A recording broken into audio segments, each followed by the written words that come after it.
This is a TLDR tier list for next week's mutation. This is based on solo play because your ally is a random factor that cannot be accounted for. Also, this is based on above average co-op knowledge. Mechanical skill is not that important in co-op. Adjust these rankings based on your own knowledge and skill level. Alright, we'll start with Steetman. For Steetman, he's good because Lings are super powerful. They're not going to be very good for clearing the objective because you're going to be losing Statolites due to the going nuclear nukes. Your defenses will be very stable because you can use Sunkens or Spines for the early guys, and then when aberrations come, you use Lings. So for the objectives, you need to use Corruptors so you can bypass most of the enemies. And even if you lose some, you're not. Your green zone can keep them alive for quite a while. Even if they get hit by Black Death, I mean. If you have time, you can even split them apart from the other ones because they're not going to die immediately. And another problem he has is the first wave. But aside from that, he has it pretty easy because Green Zone is really good. Of course, use P2. Don't use P1. It's a trap. Karlax is one of the best for this mutation because P3, his static defenses will hold pretty much forever, and you start making mirages. Once you have enough static defenses, you don't even have to look at your base, and you spend all your gas on mirages. You just pay attention to the mirages. You can Solar Lance the attack waves or use Purifier Beam, and you use Solar Lance, of course, to also clear the enemies so that mirages can get hits on the shards. Once you clear all the enemies near a shard, mirages get free reign. If they get hit by a nuke, they have Unity Barrier, so they're gonna still be alive. Even if they're infected by Black Death, Repair Beam keeps them alive for a really long time. Han and Horner is actually very good because they can stay home and deal with everything from there. You can even use P3, and starting from the second attack wave, you pretty much alternate between call in the fleet and space station, or use space station first, and then you alternate between the waves. And then you, like, if you're using call in the fleet, you drop some mag mines to hold them in place, and then most of the enemies will die, and you just clear whatever's left back at home. The hard part about them is that for defense, you need to pull away your infected dudes. And after 20 minutes, you still need to pull away your infected dudes or keep replenishing them and make sure that your galleons are not infected. If you don't want to use P3, you can use P2, and you have to babysit your wraiths so that they don't get nuked. But other than that, really strong. All right, Carrian. Carrian sucks against the first wave, so that automatically puts her down a little bit. After that, she's okay. You just make sure that you're not using P1 so that you have Omega Worms, because you're pretty much doing hero only plus spines. You can make Hydralisks, and then they stay inside the Omega Worms so that they don't die to Black Death. That's also fine. You're basically going to use lots of Omega Worms, get out, kill the enemies, go back in, go for heals, repeat.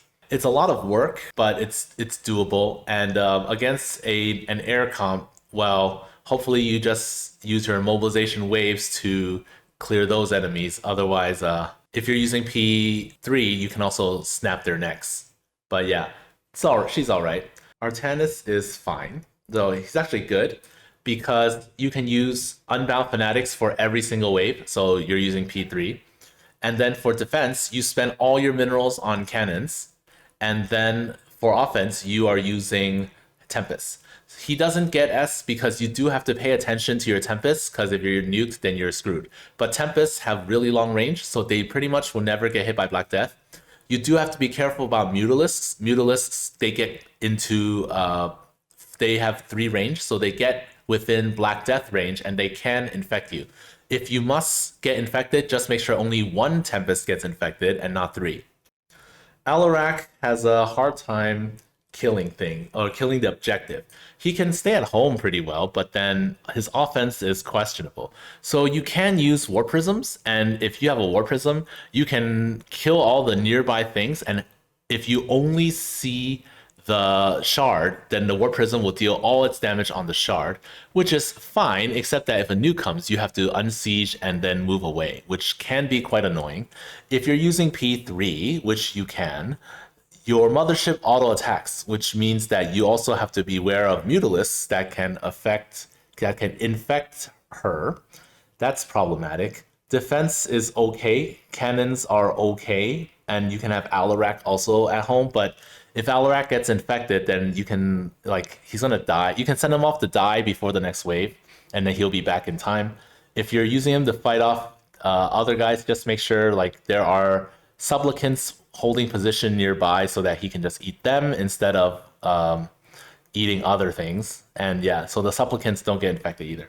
Offense is going to be kind of rough for him, but defense is pretty good. Phoenix is rough for this one because if you use P1, you're going to need like scouts. Carriers, their interceptors will get infected and infect the carrier itself when they die. So you need scouts, and the scouts are basically like you right click the shard and run away, which is kind of rough as well. It's doable, of course. If you use P2, you can also do that. Like P2 cares a lot less about the Black Death, but you have to be very mindful when you are going on the offense. So you're going to be spending some minerals on cannons against the infested. That means fewer Caldalis shells. And then when you're going on the offense, clearing shards, you have to pay attention to make sure that you're not getting hit by nukes. So he has a way to push through, but it's really like you have to pay a lot of attention to everything you're doing. Tykus is good.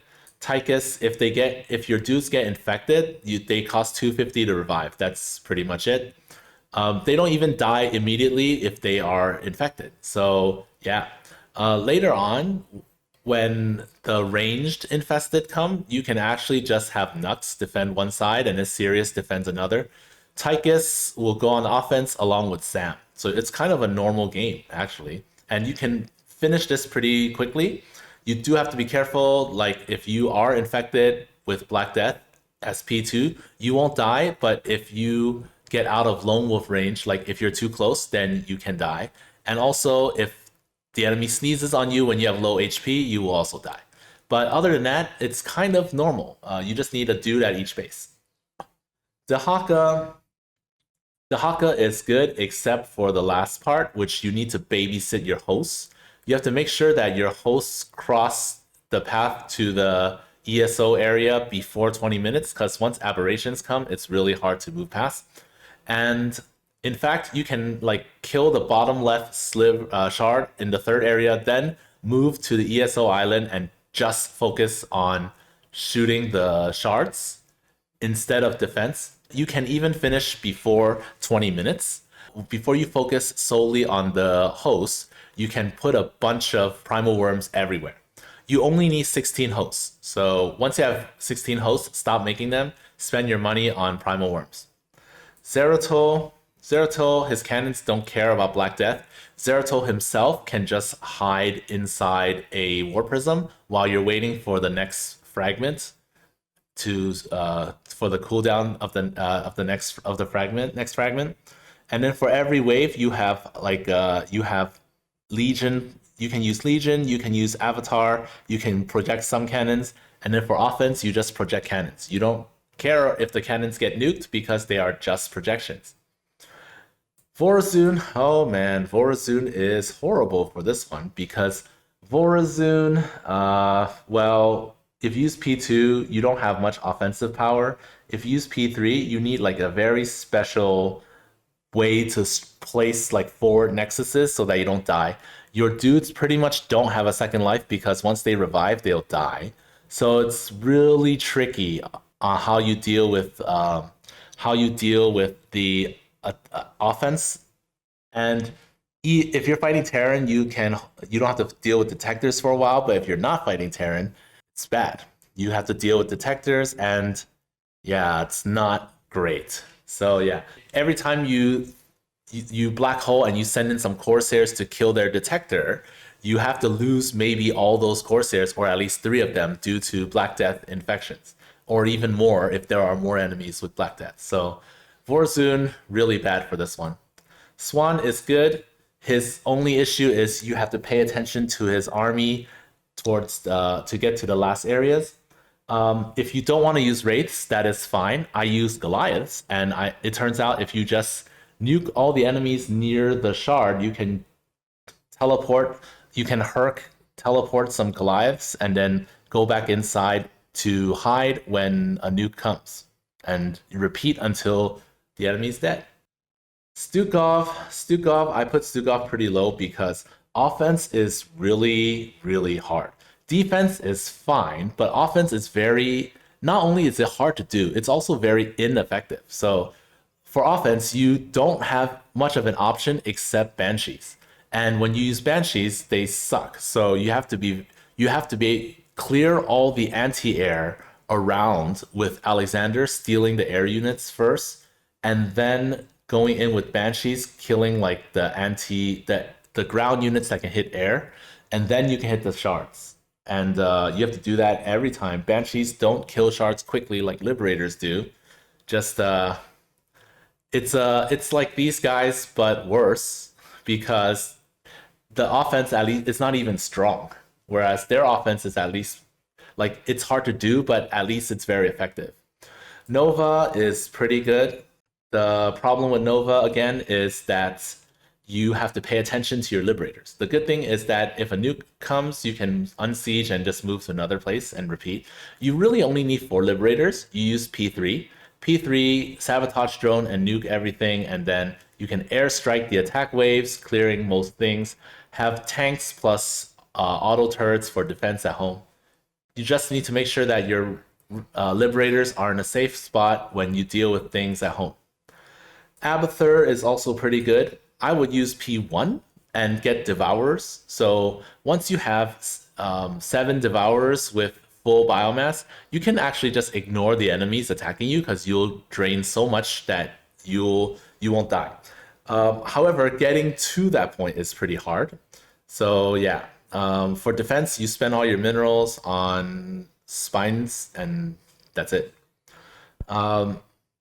Manx, super good. You can use P1, ESO everything, and from the left natural, and then for every attack wave, you just gas them, so it doesn't matter what enemy comp you face.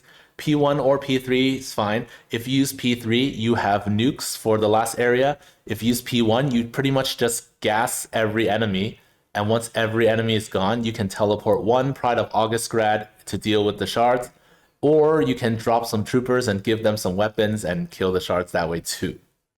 Raynor, his offense is not good. So similar to Stugov, his defense is fine against the infested. He can avoid Black Death, but on offense it sucks because like you don't have a permanent airship or like hero unit or something that helps you clear all the enemies. Hyperion can only clear so many things before it's gone, especially if a nuke drops near it and its HP drops by half or something. Oh, it's just offense is rough. So you can defend forever pretty much, but offense, you're gonna have some trouble. And then Zagara. Zagara is good because Deep Tunnel exists. So you can pretty much Deep Tunnel and hit all the shards from the back. And you only really need to pay attention to one hero unit. You spend all your money on spines. Free Banes will hold off enemies as well, and you can like set bio launchers along the paths and just forget about them if you don't want to control them. That's it for this tier list. You can extrapolate this info to your duel runs. Good luck with the mutation.